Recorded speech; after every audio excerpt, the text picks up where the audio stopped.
Apocalipse capítulo 1, versículos de 1 a 3. Nós vamos iniciar aqui uma série de exposições no livro do Apocalipse, tentar estudar esse livro inteiro. Entendo que esse livro, como os demais da Bíblia, sendo a palavra de Deus, tem grandes ensinamentos, de grande importância, de grande relevância para a Igreja de Jesus Cristo. E hoje nós vamos fazer uma pequena introdução apenas, tentando entender um pouco do contexto e do sentido em que o livro deve ser lido. Assim diz a palavra de Deus, revelação de Jesus Cristo, que Deus lhe deu para mostrar aos seus servos as coisas que em breve devem acontecer, e que ele, enviando por intermédio do seu anjo, notificou ao seu servo João, o qual atestou a palavra de Deus e o testemunho de Jesus Cristo quanto a tudo o que viu.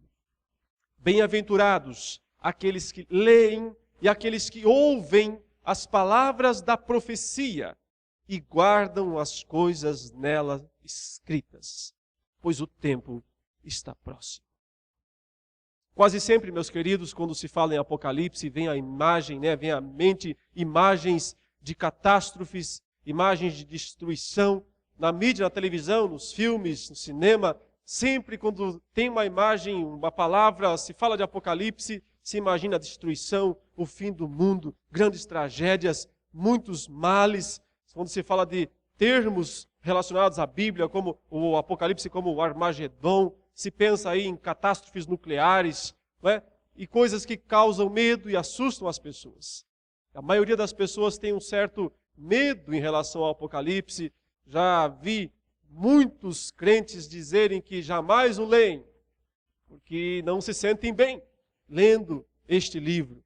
Eu já encontrei muitos pastores também dizendo que nunca pregaram no livro do Apocalipse, porque não se sentem bem, acham difícil, acham estranho, e têm receios e têm ressalvas quanto a essas coisas, têm medo de falar algo impróprio, algo inconveniente, e por isso se retraem, por isso não falam.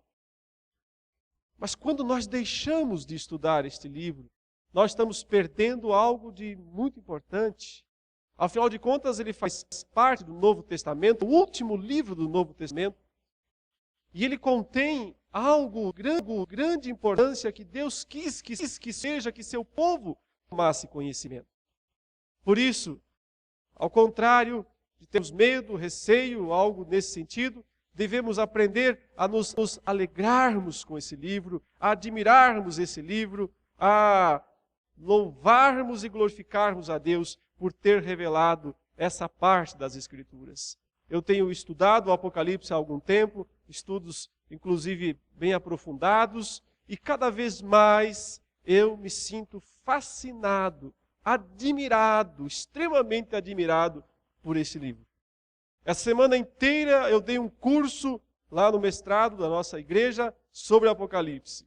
Ontem eu passei o dia inteiro falando no sino lá em São Bernardo do Campo, só sobre o Apocalipse. E hoje eu volto a falar aqui e não estou enjoado de falar do Apocalipse, porque ele continua sendo para mim um objeto, um instrumento de grande motivação e de algo que eu quero cada vez mais conhecer, cada vez mais entender. Veja que o texto começa com uma palavra, ele diz, revelação de Jesus Cristo. Na língua grega, na língua original, aqui está a palavra Apocalipse. Apocalipse de Jesus Cristo. Por isso esse nome ganhou esse nome, esse livro ganhou esse nome, né? Apocalipse. Justamente porque é a primeira palavra do livro. Mas o que significa Apocalipse? Exatamente o que está traduzido no nosso português.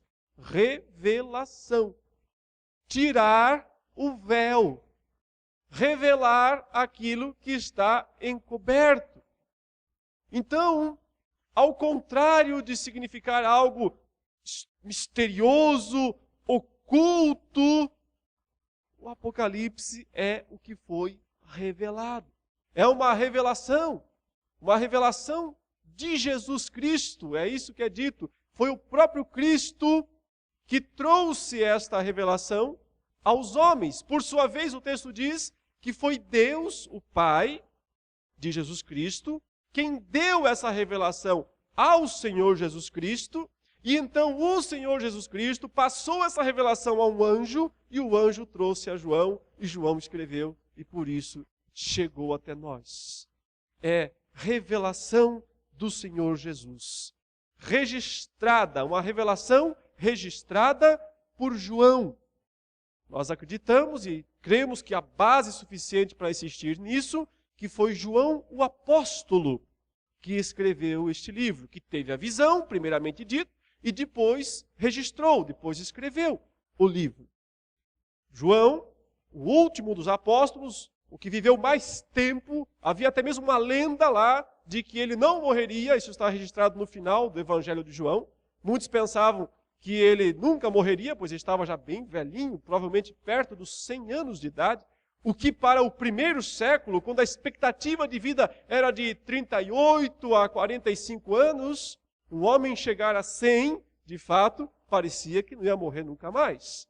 Parecia que ia viver para sempre. João, então, apesar da lenda dizer que ele viveria para sempre, ele já estava bem velho, mas ele morreu. Talvez não muito tempo depois de ter escrito esse livro. Segundo os pais da igreja, que são aqueles homens que viveram entre o século II e o século IV da era cristã, alguns deles que viveram muito próximos dos apóstolos, dois especialmente, um chamava Justino, o mártir, e outro chamava Irineu. Esses dois homens que viveram por volta do ano 130 a 180 da era cristã, disseram que quem escreveu o Apocalipse foi João o apóstolo. Então eles estavam muito próximos do tempo dos apóstolos. Inclusive, Irineu era discípulo de João. Provavelmente um homem chamado Policarpo, que havia sido discipulado pelo próprio João, o apóstolo. E Irineu, sendo um discípulo desse discípulo, afirmou: João, o apóstolo, escreveu o Apocalipse no reinado de Domiciano. Essa é uma citação de Irineu. João, o apóstolo, escreveu o Apocalipse durante o reinado de Domiciano, ou seja, por volta do ano 96 da nossa era. Então, aproximadamente 60 anos, quase 70 anos depois da ressurreição de Cristo. Depois de Cristo ter vindo, ter morrido e ter retornado aos céus, cerca de 70 anos depois, João, o apóstolo, ainda vivo, velhinho, perto dos 100 anos, escreveu lá da ilha de Patmos, que ele mesmo diz onde ele estava, uma ilha prisão, uma ilha rochosa, uma ilha que os prisioneiros do Império Romano eram colocados lá. De lá ele teve uma visão, e lá ele relatou, ele escreveu o Apocalipse. Eu quero falar aqui, nessa breve introdução a respeito do livro, o que é o Apocalipse e por que é importante estudá-lo. O que ele é e por que é importante considerar essas coisas, estudar esse livro, prestar atenção a tudo aquilo que foi revelado nele. Então, antes de qualquer coisa, fica claro que o Apocalipse é uma revelação especial de Deus. Toda a Bíblia é revelação de Deus. Toda a Bíblia é inspirada por Deus. É assim que nós cremos, é assim que nós confessamos. Mas o Apocalipse é uma revelação especial dentro desta revelação, porque ele tem um caráter, ele tem peculiaridades só dele, que não vão ser achados tão facilmente em outros livros da Bíblia, pelo menos não em livros completos. Há porções apocalípticas, é assim que nós falamos ou chamamos esses textos que fazem menções escatológicas ao fim dos tempos, à volta de Jesus, ou ao novo céu e nova terra, ou à ressurreição, ou ao juízo final. Em outros livros, claro, há porções apocalípticas em Isaías, em Ezequiel, em Zacarias, especialmente em Daniel. O livro de Daniel é considerado o Apocalipse do Antigo Testamento. Mas ele não é um livro inteiramente apocalíptico, porque tem uma parte dele que é histórica. Narra período de Daniel e seus amigos na corte em Babilônia. A segunda parte do livro, sim, é quando Daniel recebe visões do céu, quando ele tem visões do futuro, e então, através de anjo, ele também recebe interpretação dos eventos, registra, e portanto há um apocalipse condensado em Daniel. Também há porções apocalípticas ou escatológicas, e quando a gente fala escatológico, estamos falando em relação ao fim, porque escatom, na língua grega, quer dizer fim, o final, a consumação. Então, se eu usar esse termo aqui escatológico, entendam, o fim dos tempos, a consumação, o propósito de Deus que vai se cumprir na hora certa, no momento certo, ao qual ele vem trabalhando e executando ao longo da história, mas vai se cumprir no momento certo que Deus decidiu. Há porções assim, por exemplo, no livro de Mateus, no capítulo 24, o chamado sermão profético, quando Cristo começa a falar a respeito da destruição de Jerusalém e do fim do mundo. Então, ele faz uma série de afirmações a respeito desse período, ou dessas épocas, tanto nos evangelhos sinóticos, ou nos demais evangelhos sinóticos, como Marcos, como Lucas, nós temos repetições parecidas com essa de Mateus 24. Também há algumas porções escatológicas nas cartas. Por exemplo, as 2 cartas aos Tessalonicenses e o capítulo 15 de 1 aos Coríntios tem grandes porções que a gente chama escatológicas, porque falam do futuro, porque dizem como vai ser a ressurreição, como será a segunda vinda de Jesus, quem será e quando aparecerá o anticristo. Então nós precisamos estudar o Apocalipse tendo em mente essas outras porções das Escrituras. Porque o Apocalipse, embora seja singular no sentido de que ele é do início ao fim, do primeiro ao último capítulo, totalmente apocalíptico ou escatológico, mas ele não é o único livro da Bíblia que tem essas partes, essas porções. E nós devemos comparar os textos para então chegar a uma compreensão. O que há de especial, então, no estilo apocalíptico de escrever? Há uma linguagem misteriosa, aparentemente, cheia de figuras, cheia de símbolos, cheia de números, cheia de cores, visões espetaculares, anjos, demônios, cidades gloriosas. É um estilo que não deve ser interpretado literalmente, porque esses símbolos, essas figuras, essas descrições fantásticas querem transmitir uma mensagem que na maioria das vezes é simples. E as pessoas se perdem justamente porque se deixam levar pelas imagens fantasiosas e fantasiam ainda mais, e aí vão para mais longe do significado. Quase sempre o próprio texto já traz embutido nele o sentido simples, claro, que está por trás das descrições extraordinárias. Deus quis usar esse estilo literário para comunicar sua verdade. Ele quis fazer isso. Então nós devemos aceitá-lo e tentar entendê-lo. No primeiro século, quando o Apocalipse foi escrito, ele não era o único livro com esse estilo de linguagem. Aliás, se você for procurar, você vai encontrar talvez 30 livros apocalípticos escritos lá desde o 2º século antes de Cristo até o 2º século depois de Cristo. No intervalo de 400 anos, floresceu esse estilo de literatura apocalíptica nos dias dos apóstolos, nos dias de Jesus, antes dos dias de Jesus e um pouco depois dos dias de Jesus. Há muitos livros desse período que nós chamamos de livros apócrifos ou livros falsos, pseudepígrafos, ou seja, escritos falsos que surgiram nesse período. Quase todos eles, boa parte deles, desses livros, são atribuídos a grandes personalidades do passado.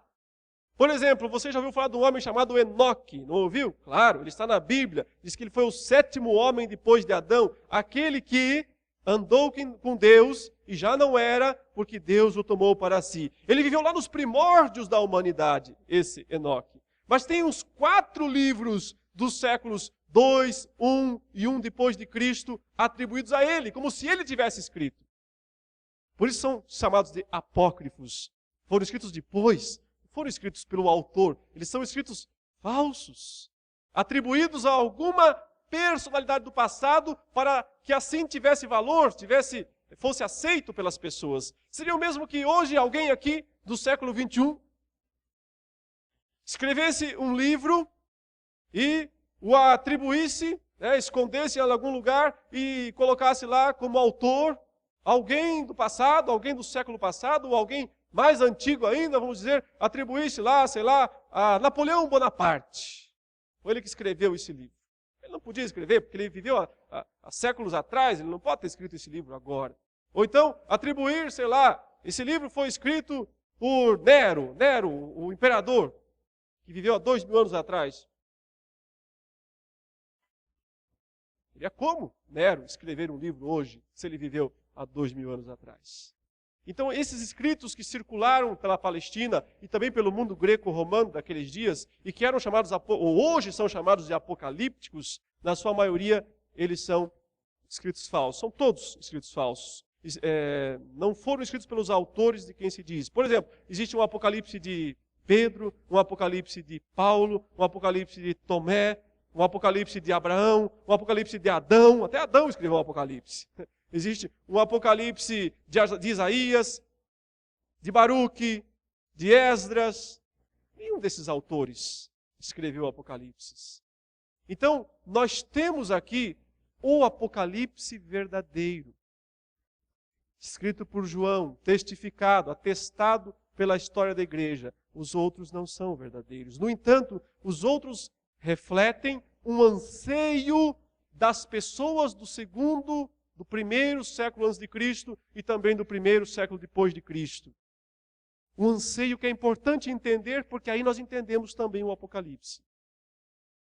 Havia um desconforto nos crentes de Israel, digamos assim, do período intertestamentário.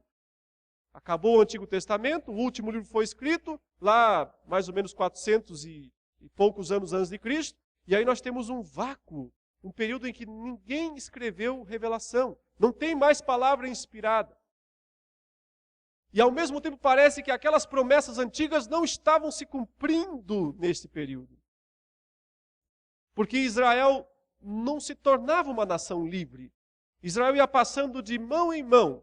Primeiro eles foram prisioneiros, escravos de Babilônia, depois passaram para o Império Medo-Persa, depois passaram para o Império Greco-Macedônio, depois passaram para os generais de Alexandre, os Ptolomeus do Egito, os Seleucidas da Síria, e depois eles caíram na mão de Roma. Então, nesse período de séculos, de 5 séculos, Israel foi autônomo, independente por um curtíssimo período de tempo. Então, ficava a dúvida na cabeça dos israelitas, mas Deus se esqueceu de Israel? Deus abandonou o seu povo? Deus não está mais abençoando, não está mais ajudando a sua nação escolhida? Por isso que esses homens vão escrever os apocalipses desse período, tentando trazer para o povo uma informação de que Deus não se esqueceu e que Ele vai agir. Mas Ele vai agir só num futuro extraordinário e até lá Israel vai padecer, Israel não vai ter salvação, a não ser quando Deus intervir lá no mundo vindouro. Por isso, os apocalipses desse período são negativos na sua maioria. E o apocalipse bíblico de Jesus Cristo é cheio de esperança, é cheio de otimismo, apesar de também entender a dura realidade em que os cristãos estavam na última década do primeiro século, sob terrível perseguição do Império Romano. Mas apesar desse contexto, a mensagem do Apocalipse é otimista, é esperançosa. Eu espero tentar fazer os irmãos queridos poderem entender isso à medida que nós estudarmos. Portanto, aqui já está a primeira verdade fundamental. O Apocalipse tem um estilo literário próprio. Se você não entender isso, você não vai entender o livro. Suponha que você nunca tivesse lido poesia nenhuma, não soubesse o que é esse estilo literário chamado poesia. Aí um dia cai uma poesia na sua mão. E você vai ler, você vai achar a coisa mais estranha do mundo. Você não vai conseguir entender quais são as fórmulas que compõem, por que tem aquela rima, por que aquelas palavras parecem que são forçadas para se arranjar, para se acertar, para ter a métrica. Por quê? Porque você não está habituado a ler aquele tipo de literatura. Então a questão fundamental é essa. As pessoas hoje não entendem o Apocalipse em grande medida porque elas não estão habilitadas a ler o estilo de literatura que o Apocalipse é. Precisa entender isso. Se entender isso, vai ficar mais fácil, vai ficar mais claro, a compreensão do texto será mais tranquila. Portanto, o que é o Apocalipse? É uma revelação especial de Jesus, de grande valor, mas tem essas características, essas peculiaridades que precisam ser consideradas, caso contrário, vai ser muito difícil compreender o sentido, compreender o significado. Mas note que o próprio Apocalipse se autodefine como uma profecia.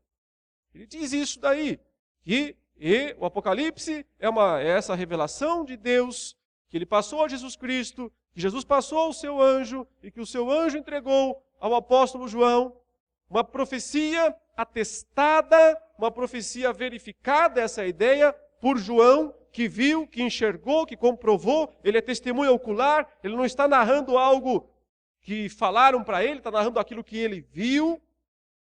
E ele chama isso de uma profecia testificada. A questão, meus irmãos, importante nesse começo de estudo do livro, é entender o seguinte: primordialmente o Apocalipse fala do quê? Ele fala do futuro? Ele fala do passado? Ou ele fala do presente? Qual é a principal perspectiva do livro do Apocalipse? Grande parte das pessoas imagina que é futuro, tudo futuro. Tenta ler pensando no que vai acontecer. Mas o Apocalipse não é primordialmente ou primariamente um livro que fala do futuro. Sim, ele fala do futuro. Mas antes de falar do futuro, ele fala do passado. Ele constrói ou ele reconstrói toda a fundamentação doutrinária do cristianismo, que já aconteceu. Imagine, João está lá vivendo no ano 96. Jesus Cristo nasceu há 90 e tantos anos atrás. Ele morreu, ele ressuscitou 60, 70 anos atrás. Esses eventos são centrais e estão sempre sendo relembrados no livro. Então, o Apocalipse, mais do que tudo, ele fala do passado.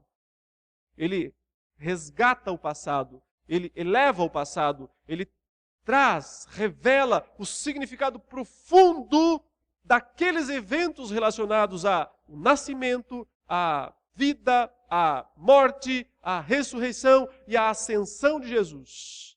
Esses eventos são centrais. Grande parte do Apocalipse faz referência a isso.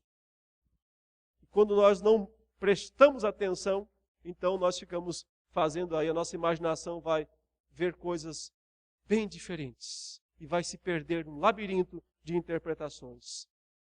O Apocalipse fala essencialmente do que Deus já fez, do que Deus já realizou, do que Deus já operou. Porque o que Deus já fez, os feitos de Deus já realizados, são a base, o fundamento sobre o qual Ele vai construir o futuro. O futuro não está solto, o futuro não é uma mera previsão, não é uma mera probabilidade. O futuro é certo, é garantido. Por quê? Porque ele é construído sobre o fundamento do passado. Então, o Apocalipse não fala nem só do passado, nem só do futuro. Ele fala do passado e do futuro. E do presente. Que presente? Presente contínuo. O presente dos dias de João, lá no século I, no ano 96 ou 97, aqueles dias, se você não consegue entender um pouco daqueles dias, você não entende o livro. Não há como entender o livro sem entender um pouquinho daqueles dias, porque o livro foi escrito para aquelas igrejas. Ele diz, escreve João e envia para as igrejas de Éfeso, de Esmirna, de Sardes, de Tiatira, de Pérgamo, de Filadélfia, de Laodiceia. Escreve para essas igrejas. Elas eram igrejas que existiam lá naquela região da Ásia Menor, onde hoje é a Turquia. Eram igrejas reais, como a nossa. Feita de homens, mulheres, só que viviam numa situação menos confortável do que a nossa. Sob intensa perseguição, martírio, espólio dos bens. Para essas igrejas, o Apocalipse foi escrito. Por isso, antes de tudo, eu tenho que me ver, eu tenho que me imaginar como um cidadão, como um cristão do primeiro século.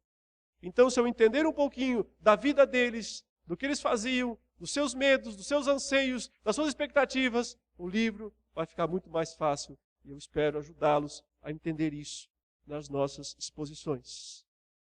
Mas então também, aquilo que se aplica àqueles homens do passado, àqueles crentes do primeiro século, também se aplica a nós. Por isso, o Apocalipse fala também do nosso presente. Não só do presente dos cristãos das 7 igrejas da Ásia, mas do presente nosso e do presente de qualquer pessoa em qualquer época da história, porque os princípios revelados no Apocalipse se aplicam a todas as eras. Portanto, o Apocalipse fala do passado, do presente e do futuro. E é preciso considerar tudo isso conjuntamente para conseguir entendê-lo. Caso contrário, fantasias, labirintos, só isso que nós vamos encontrar para não sair do lugar. O que é o Apocalipse, portanto? O Apocalipse é uma revelação especial de Deus, que usa figuras, símbolos, números, cores, etc., para transmitir uma mensagem simples. O que ele é mais? É uma profecia testificada por um homem que é testemunha ocular, João, o apóstolo. Fala do futuro, mas também fala do passado e fala do presente. E finalmente, por que é importante estudá-lo? O versículo 3 nos diz isso.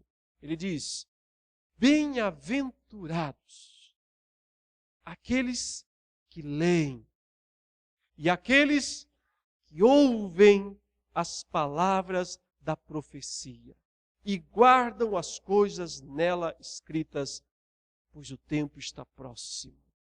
Bem-aventurados. É interessante que ele diz aqui, aqueles que leem e aqueles que ouvem. Porque o Apocalipse era um livro que foi escrito num pergaminho. Aqueles pergaminhos antigos que nós vemos nos filmes ou nos museus. Um livro escrito num rolo, talvez, pele de ovelha. De algum modo ele foi contrabandeado de Pátimos, onde João estava lá prisioneiro. E de algum modo ele conseguiu sair da prisão, da ilha-prisão, e foi mandado para as 7 igrejas. Chegou na primeira, Éfeso, que era a principal cidade da região da Ásia Menor e a cidade onde João foi pastor no passado. Ele pastoreou essa igreja. Foi a primeira a receber. Qual era o processo de descobrimento, de leitura do livro? Uma pessoa ia à frente da igreja, abria o rolo e lia. E as demais pessoas assentadas ouviam. E provavelmente aquela seria a única oportunidade de muitos daqueles cristãos de tomarem conhecimento daquele livro. Porque talvez nunca mais na vida teriam acesso a ele. Posteriormente foram feitas muitas cópias, mas muitos morreram já naqueles dias. E talvez a única oportunidade foi essa. Você pode imaginar a atenção que aquelas pessoas prestavam?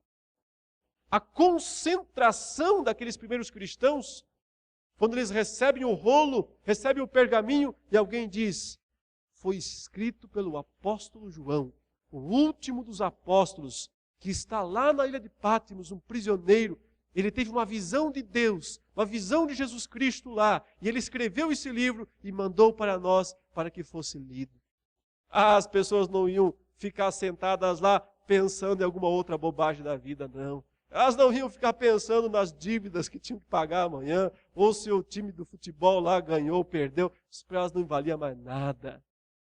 Elas estavam atentas, querendo absorver ao máximo possível os ensinamentos preciosos desse livro.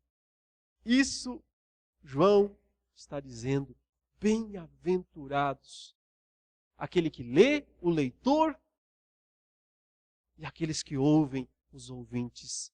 Aqueles que não se distraem, aqueles que prestam toda atenção, aqueles que querem absorver cada palavra, querem compreender todo o significado desta maravilhosa revelação, desta maravilhosa profecia que foi revelada por Deus.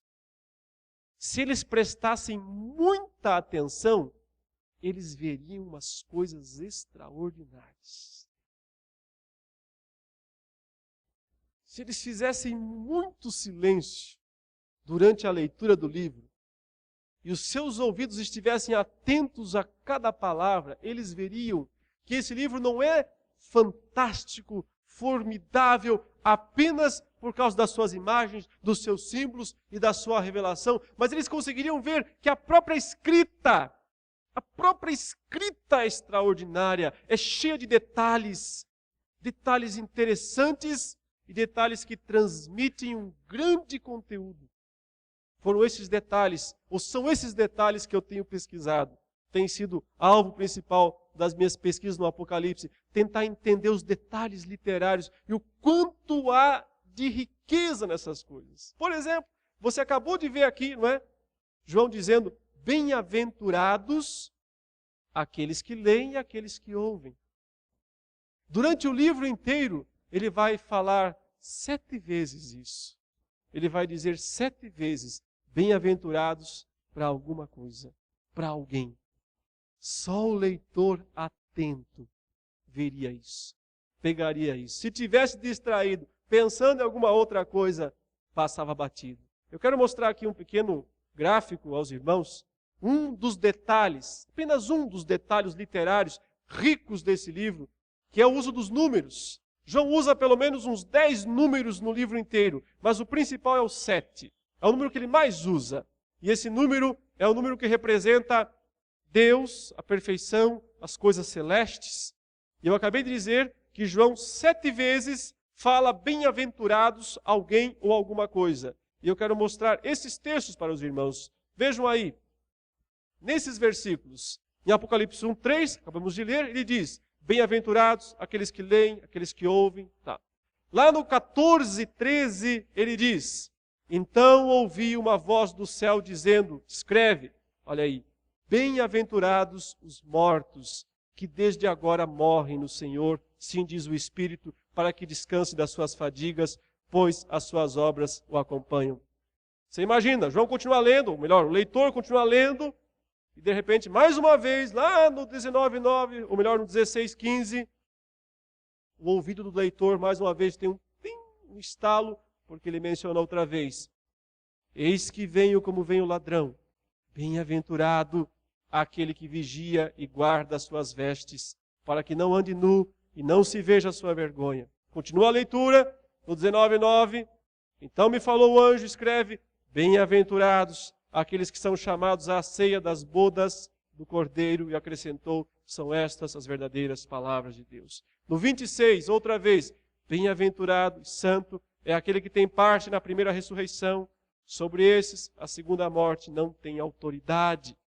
No 22:7, eis que venho sem demora. Bem-aventurado aquele que guarda as palavras da profecia deste livro. Voltou ao começo. A menção original de guardar as palavras.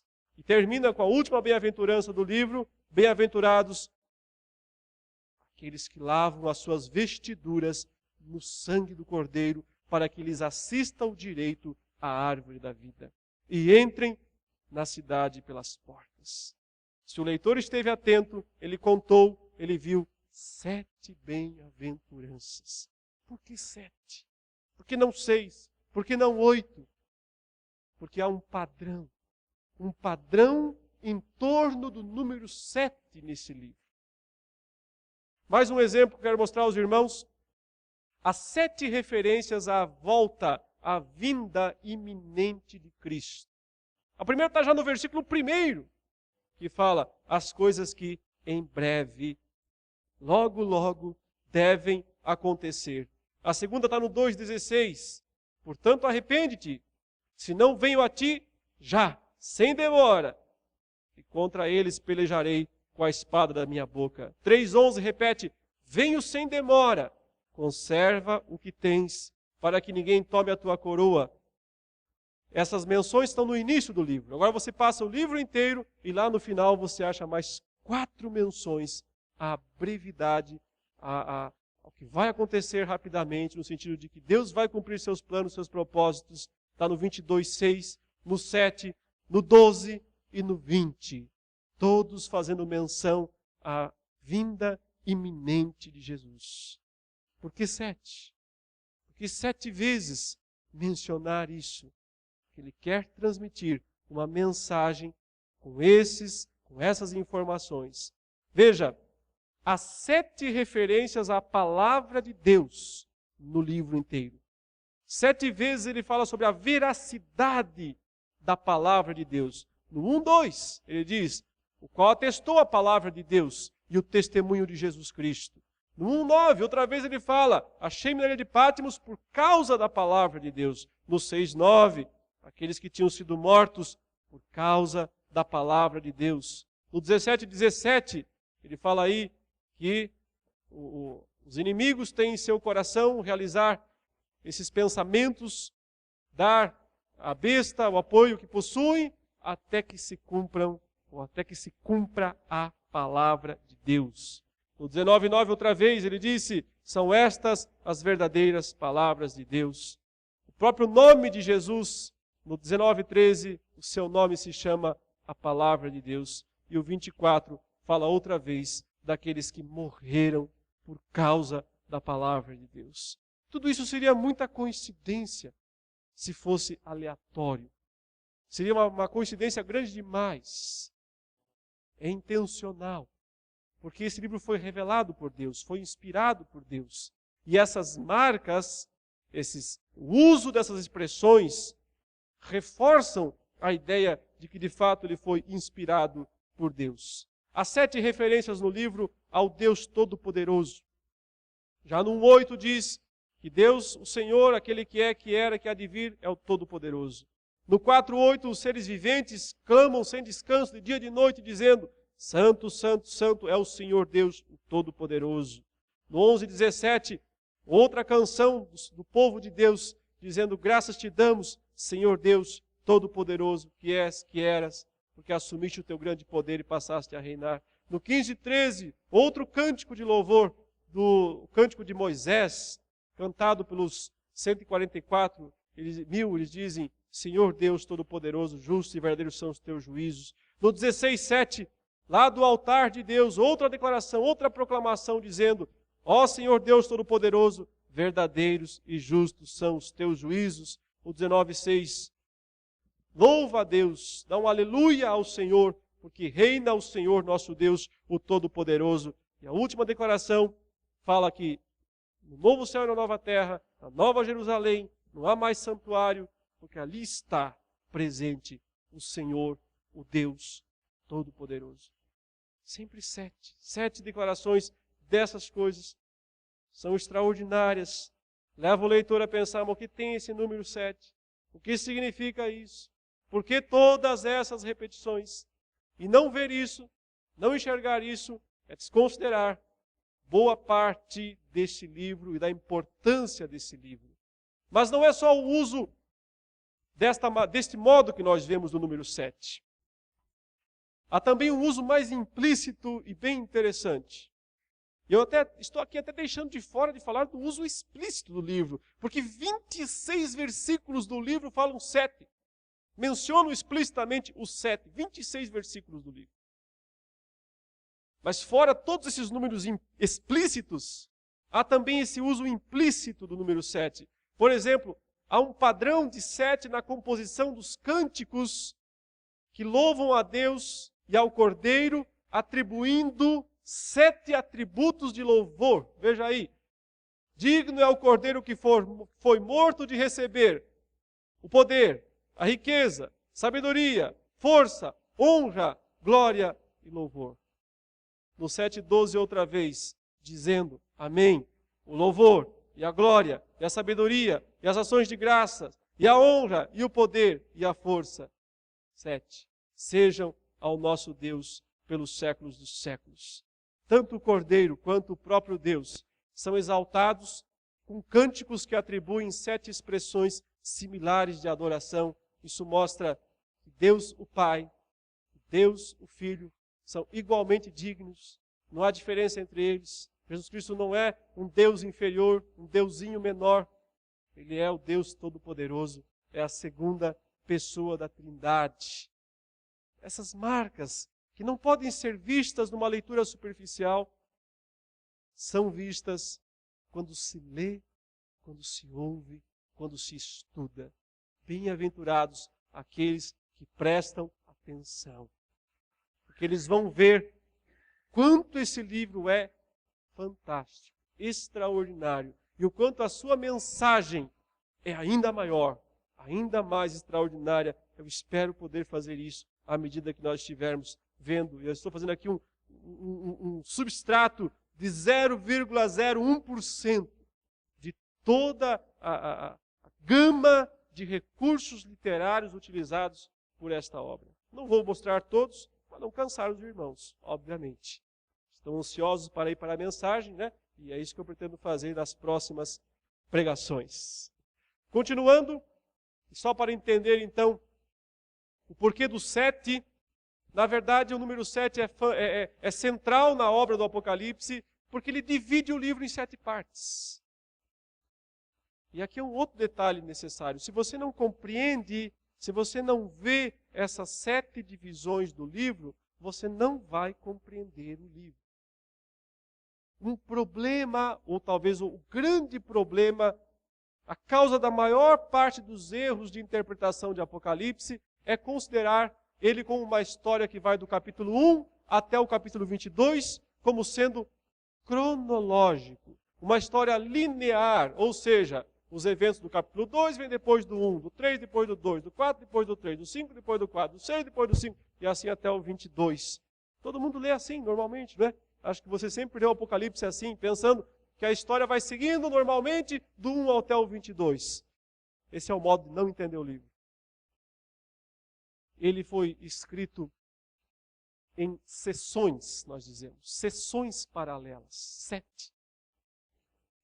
Porque sabemos, porque há marcas claras disso, não só pela abundância do número 7, que eu já mostrei aqui resumidamente, mas porque nós temos marcas claras de divisão. Por exemplo, do capítulo 1 até o capítulo 3, nós temos os 7 candeeiros de ouro, as 7 igrejas. A carta de Jesus, ou as cartas de Jesus, há 7 igrejas. Dos capítulos 4 a 7, nós temos 7 selos. O Cordeiro coroado nos céus, que pega em suas mãos o livro e abre um livro que tem 7 selos. Dos capítulos 8 a 11, nós temos 7 trombetas, que são tocadas após a abertura do 7º selo, mas elas não são sequência do 7º selo, elas estão contando outra vez a história, elas estão contando a mesma história. Por exemplo, no capítulo 12 a 14, nós temos a descrição da batalha do dragão com a mulher e com o filho varão, e depois o pronunciamento de 7 vozes, 7 ordens, 7 vozes celestes, sempre dito, uma grande voz, ouvi uma grande voz, com elas e dá 7. Dos capítulos 15 a 16, nós temos as 7 taças. 7 taças que são taças da ira, taças da cólera de Deus, que são derramadas na terra e produzem grandes destruições na terra. São as 7 taças. E nós temos mais duas divisões ainda um pouco mais subjetivas do que as anteriores, mas que podem ser enumeradas como sendo, dos capítulos 17 a 19, as 7 visões de julgamento, e dos capítulos 20 a 22, as 7 últimas visões do livro, as 7 visões da consumação. Todas começando com a palavra vi, então vi, então vi.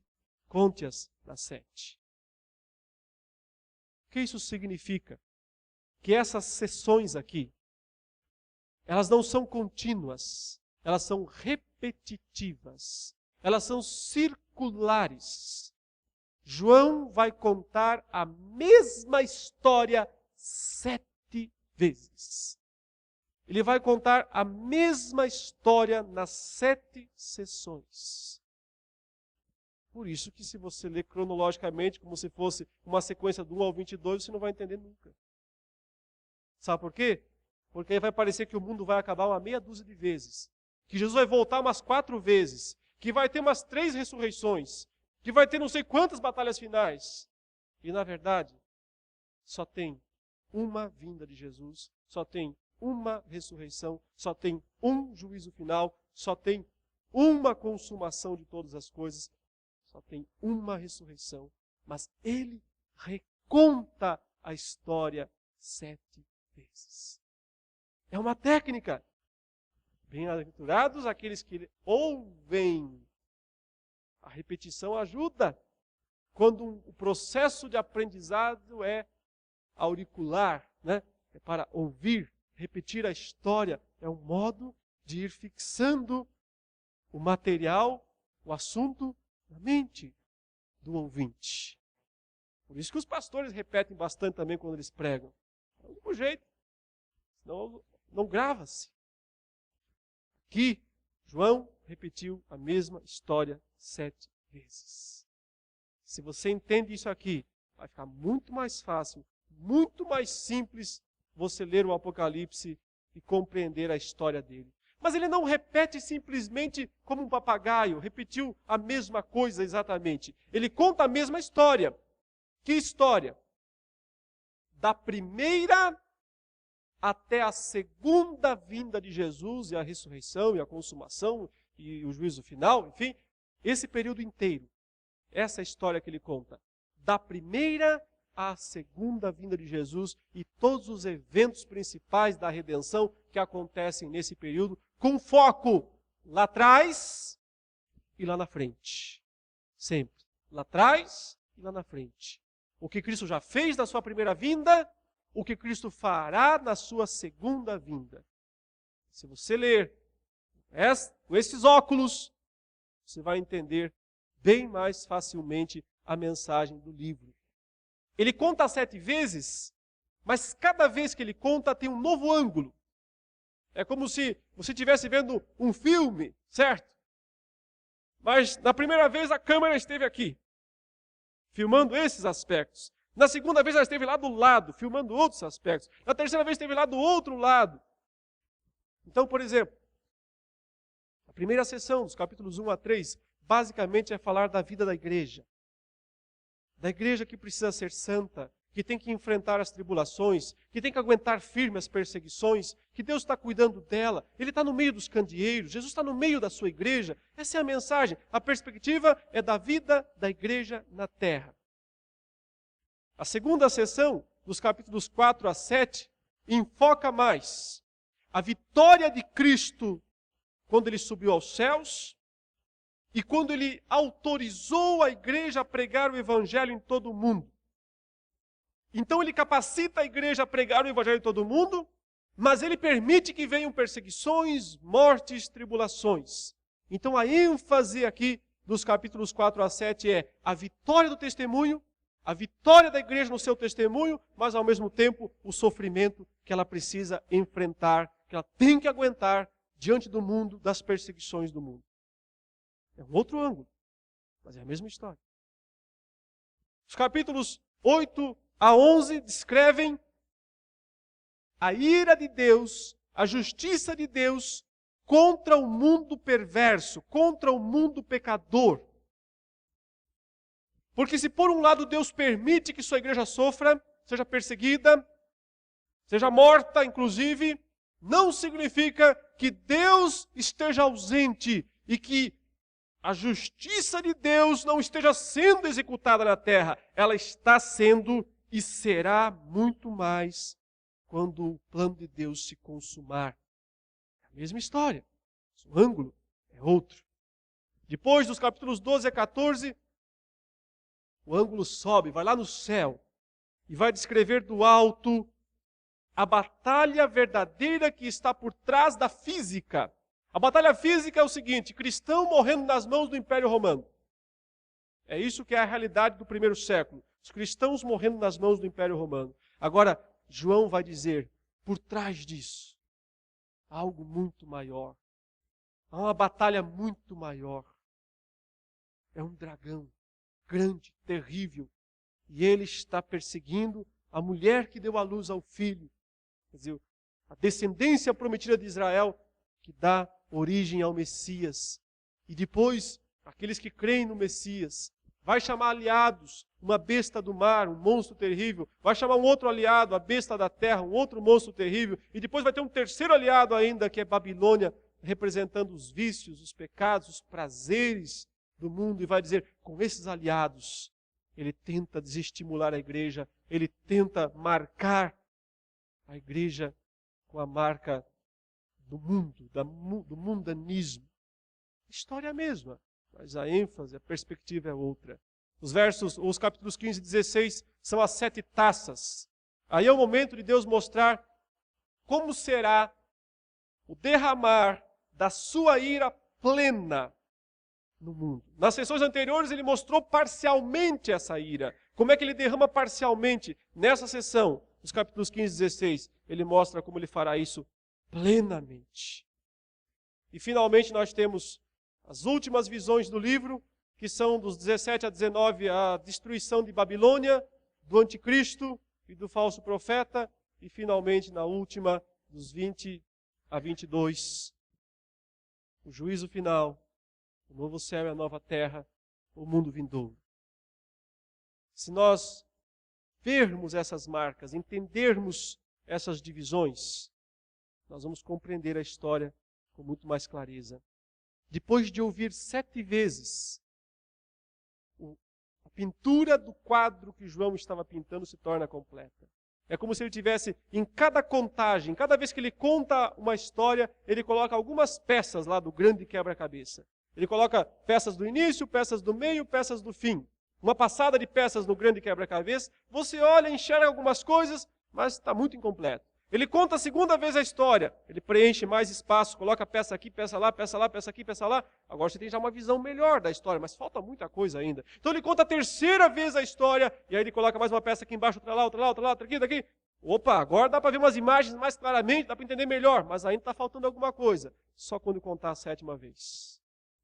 Ele preenche as peças que ficaram, que sobraram. E aí, você tem a visão do todo.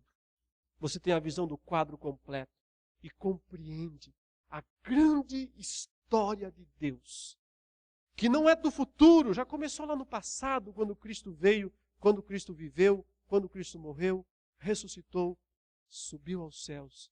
É ali que tudo começou. A vitória de Jesus não está no futuro, está no passado. Ele já venceu. Por isso nós, a igreja, somos mais do que vencedores.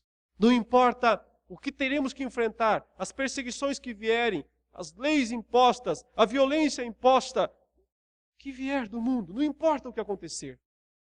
Firmados na vitória de Cristo lá atrás, nós seremos sempre mais do que vencedores. É isso. Essa é a grande mensagem principal desse livro. Eu espero, então, em breve, poder explicar com mais detalhes as passagens, os textos. Os irmãos verão que a mensagem é simples, no fundo, muito simples, e usa essas figuras, esses recursos extraordinários. Entendendo isso, fica muito mais glorioso e nós podemos, assim, glorificar ainda mais a Deus. Oremos ao Senhor, curva a sua cabeça, feche seus olhos. Senhor Todo-Poderoso, Senhor dos céus e da terra, Jesus Cristo, que é o Rei dos reis, o Senhor dos senhores, que está no céu, entronizado, glorificado, governando e comandando todas as coisas. Ele deu essa revelação a João e por providência ela chegou até as nossas mãos para que a estudemos, para que meditemos, para que sejamos consolados, confortados, fortalecidos nesta mensagem. Que o teu Espírito, ó Deus, que está presente, foi quem inspirou esse texto. Ilumine a cada coração, a cada mente, nesse processo aqui de ler e de ouvir a mensagem do Apocalipse. E que isso seja bênção e grande crescimento espiritual para cada um de nós. Em nome de Jesus. Amém.